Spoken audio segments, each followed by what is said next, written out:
This is another great example of science evolves. There was a study that was published in the early 2000s called the Women's Health Initiative Study, where they looked at hormone replacement therapy. But what distinguishes that study from this new one that was just published is the age of the women in the study and how long it had been since menopause before they started hormone replacement. So what are the findings? Break it down for us. So what they found, and they were focused on women under the age of 55, and they broke it down into two groups: women who still have their uterus, so have not had a hysterectomy, versus women who do not have a uterus anymore. And women who no longer have a uterus, you can give estrogen alone. Here, what they found is estrogen alone reduced the risk of breast cancer.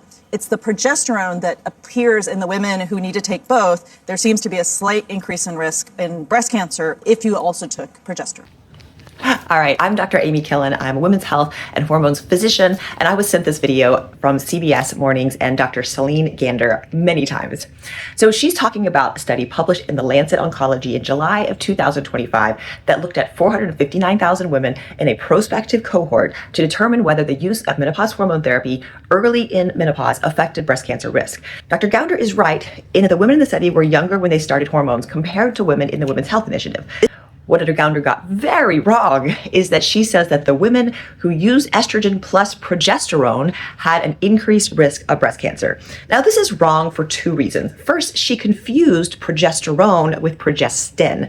In the study she's referencing, they talk about using progestins, which are not the same as bioidentical progesterone, right? We know that by now. She also notes that there was a 10% increase in breast cancer risk in the progesterone group. So scary.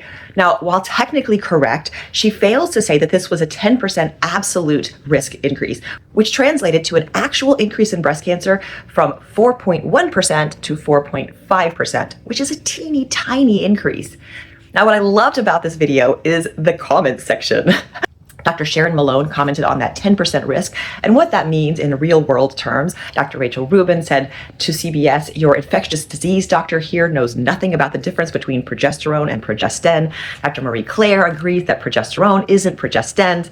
Dr. Corinne Min says this is clickbait and fear-based misinformation. Love it. So the other two things I'll add are that this was an observational study. So while the findings are reassuring, it's not new information or even that great of information.